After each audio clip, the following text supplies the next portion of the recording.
आपकी तकदीर लिखी जाएगी। ये वो संसद है जहाँ से पूरा देश की नीति निर्धारित होती है।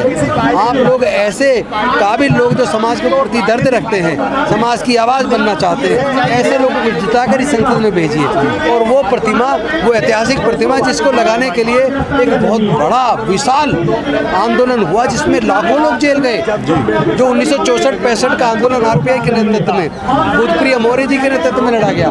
इसमें लाखों लोग जेल गए, अनेकों माताओं बहनों ने बच्चों को जेल में जन्म दिया, कितने बुजुर्गों की जेल के अंदर डेथ हुई। और उस आंदोलन के बाद 2 अप्रैल 1967 को संसद भवन में ये हमारे स्वाभिमान का प्रतीक, ये डॉक्टर बाबा साहेब अम्बेडकर जी की प्रतिमा लगी थी, क्योंकि वो इशारा करती थी कि ये संसद है, इसमें आओ, यहीं से आपकी तकदीर लिखी जाएगी। इससे ये लोग इतने चिढ़ते हैं, इतनी नफरत करते हैं बाबा साहेब से, उनकी प्रतिमा से, उनके बनाए संविधान से, उन सबको, उन सारे प्रतीकों को हटाने का जिन्होंने शुरुआत की थी। उस संसद से जो गोल चक्र के रूप में नजर आती थी, तो बौद्ध धर्म का प्रतीक थी, जिसने पूरे दुनिया को शांति मानवता का संदेश दिया, समता स्वतंत्रता बंधुता न्याय का संदेश दिया। पहले तो उस संसद में अष्टांग प्रणाम किया लेटकर, और फिर उसी संसद को बदल के नहीं बना दी, क्योंकि उस पुराने पूरे इतिहास को बदल के वो चाहते हैं कि इस मनुवादियों का इतिहास बने।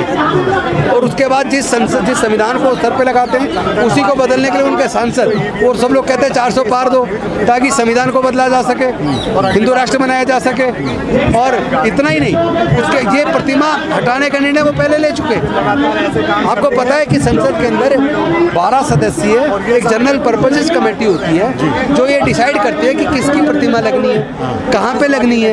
इन्होंने पिछले 5 साल तो जनरल पर्पसेस कमेटी का गठन ही नहीं किया, और उस कमेटी को डिसीजन लेने का अधिकार है, लेकिन इन्होंने आर्बिट्ररी मैनर में अपने हाथ ये निर्णय ये सोच के ले लिया कि ये संविधान भी बदलेंगे, मूर्ति भी हटाएंगे, दोबारा लगाएंगे नहीं, क्योंकि जब पूर्ण बहुमत इनका आ जाएगा और 400 पार चला जाएगा, फिर ये संविधान बदलकर मनुवाद और मनुस्मृति पर आधारित इस देश में शासन लाएंगे। लेकिन धन्यवाद करता हूँ पूरे देश के बहुजन समाज को, पूरे साहब अम्बेडकर की विचारधारा को मानने वाले लोगों को। उन्होंने इनको रोक दिया, इनको बहुमत नहीं मिलने दिया, क्योंकि इनका षड्यंत्र तो स्पष्ट है। 4 तारीख को रिजल्ट आने थे, 3 तारीख की शाम को एग्जिट पोल आने थे, उनको पता था सबका ध्यान एग्जिट पोल पे होगा। 4 को रिजल्ट पे, 4-5 को फिर रिजल्ट पे चर्चा होगी। ऐसे में तुरंत आर्बिट्ररी मैनर में रातों रात 2-3 की रात को बाबा साहब की प्रतिमा को जिस तरह गायब किया, वहाँ से हटाया, ये इससे स्पष्ट होता है कि इनकी साजिश न केवल संसद भवन को बदलने की थी, बल्कि संविधान को भी बदलनी थी। और हमारे स्वाभिमान के प्रतीक को हटा के इन्होंने हमारे स्वाभिमान पर हमला किया। कह रहे हैं कि एक नई जगह पर ऐसी जगह लगा रहे हैं जहाँ पर वो दिखाई दे, क्योंकि देखिए वो एक साइड में ले जाके कोने में 13 मूर्ति इकट्ठी लगा रहे हैं। इनको पता होना चाहिए ये ऐतिहासिक प्रतिमा ऐसी है जहाँ से पूरा बहुजन समाज का दिल जुड़ा हुआ है, स्वाभिमान जुड़ा हुआ है, वो हमारे आस्था के प्रतीक है। जहाँ पे लाखों लोग 14 अप्रैल को और 6 दिसंबर को आते हैं, नमन करते हैं, जहाँ सैकड़ों की मात्रा में स्टॉल लगती हैं, उसको ये बंद करना चाहते हैं। ये साजिश है, षड्यंत्र है। इस षड्यंत्र को हम कामयाब नहीं होने देंगे। इस सरकार के को ये देश की जनता उखाड़ के फेंक देगी। मैं इसको चेतावनी दे रहा हूँ, या तो ये बाबा साहब की प्रतिमा को उसी जगह पर जहाँ थी और उतनी ऊंचाई पर तुरंत जल्द से जल्द लगा दें, और संसद के चलते हुए इस सत्र के अंदर ही घोषणा करें कब लगा रहे हैं। अगर इन्होंने ऐसा नहीं किया तो इसको राष्ट्रव्यापी बहुत बड़ा आंदोलन बनाया जाएगा। 2 अप्रैल 2018 के आंदोलन से भी बड़ा आंदोलन बनाया जाएगा, और ये आंदोलन रुकने वाला नहीं है, क्योंकि हमारे समाज के स्वाभिमान पर हमला है। ये ना सोचे कि आज का प्रदर्शन करके हम चुप हो जाएंगे, ये तो सांकेतिक है। असली लड़ाई तो अभी लड़ी जाएगी। तो ये मूर्ति पर हम देखते हैं, जैसा आप कह रहे हैं कि हर साल अम्बेडकर जयंती पे लाखों लोग जाते हैं। अगर नई जगह पर उनको अनुमति दे दिया जाए, रास्ता दे दिया जाए कि आप वहाँ तक चले जाइए, तो क्या आंदोलन खत्म हो जाएगा? सवाल ये है कि एक जगह कोने में सारी मूर्ति वहाँ लगा दी, और वो भी उसकी ऊंचाई भी कम रखी है, दिखाई ना दे किसी को। एक जगह क्यों? हम कैसे करेंगे जब वहाँ 13 मूर्ति होंगी? तो वहाँ प्रोग्राम होगा कैसे? वहाँ तो जहाँ मूर्ति थी वहाँ बाकायदा टेंट लगते थे, 3 तरफ, इधर भी, सामने भी, लेफ्ट में भी, उसके बगल की गेट से एंट्री होती थी, और वहीं सामने पार्लियामेंट स्ट्रीट है जिसपे सारे स्टॉल लगते थे। एक तरीके से पूरी व्यवस्था इन्होंने बदल दी।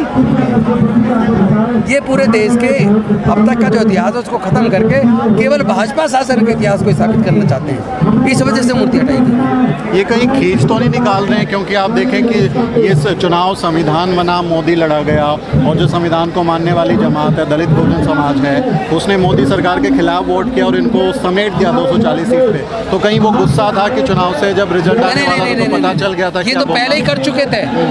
इनको ये भरोसा था कि पूरे देश का मीडिया इनके साथ है, पूरे देश का कॉरपोरेट इनके साथ है, इलेक्शन कमीशन इनके साथ है, शासन तंत्र जो इलेक्शन कमीशन में जिनकी ड्यूटी है वो उनके साथ है।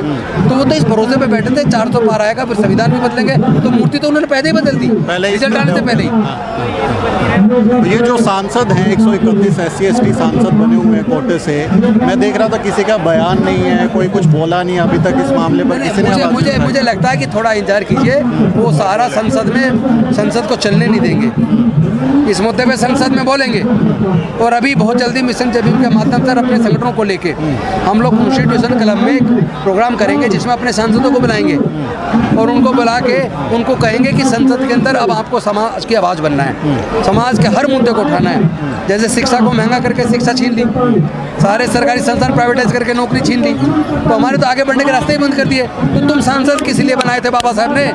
अब इसको आप लड़ाई को लड़ो, हमारे बच्चों की शिक्षा का खर्चा सरकार उठाए, हमारे नौकरी के रास्ते फिर से खुले, जो संस्थान बेच दिए उनको राष्ट्रीयकरण किया जाए। इन सारे मुद्दों पे संसद में लड़ाई लड़ी जाएगी। और केवल हमारे 131 सांसद नहीं, सारे केवल हमारे 1100 करीब विधायक नहीं, बल्कि हमारे साथ साथ विपक्ष के जो बाकी घटक दल हैं, चाहे वो कांग्रेस हो चाहे दूसरे हों, वो भी हमारी इस लड़ाई में साथ आएंगे अगर उन्हें अपने आप को जिंदा रखना है तो। अच्छा, बाकी मूर्तियाँ भी हैं वहाँ पर, बिरसा मुंडा की मूर्ति थी, राष्ट्रपिता ज्योतिबा फुले की मूर्ति थी, शिवाजी महाराज की मूर्ति थी, उनकी भी मांग है कि उनको वापस लाया जाए, वहीं पर स्थापित किया जाए। आना ही चाहिए, बिरसा मुंडा जी की भी और ज्योतिबा फुले जी की भी, गांधी जी की भी, क्योंकि जो हमारे जो प्रतीक हैं, जिनसे हमारे समाज के लोग, देश के लोग प्रेरणा लेते हैं, और जो हमारे आस्था के केंद्र हैं, ये तो हमारी आस्था पे हमला है। इन्होंने संत गुरु रविदास जी का मंदिर तोड़ा क्योंकि हमारी आस्था की इज्जत नहीं करते। जिस चीज़ के प्रमाण नहीं, जहाँ साकेत नगरी थी, जहाँ बुद्ध की सारे अवशेष निकले, वहाँ तो राम मंदिर के नाम पे, अपनी आस्था के नाम पे जजमेंट देके मंदिर बनवा दिया, लेकिन हमारा रविदास मंदिर आज तक नहीं बना। तो ये समाज को इतना कमज़ोर ना समझे बीजेपी, मोदी जी हमें इतना कमज़ोर ना समझे कि जो चाहे करते रहेंगे और हम चुप बैठ जाएंगे।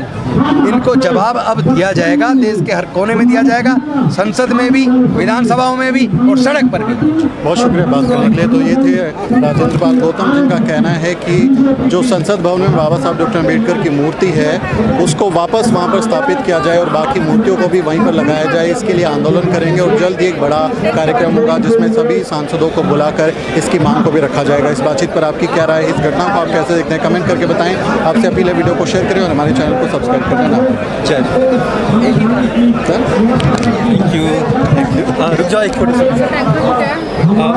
उस प्रतीक को ख़त्म करने के लिए नई संसद बना दी और अब उस संविधान को भी ख़त्म करने की साजिश थी।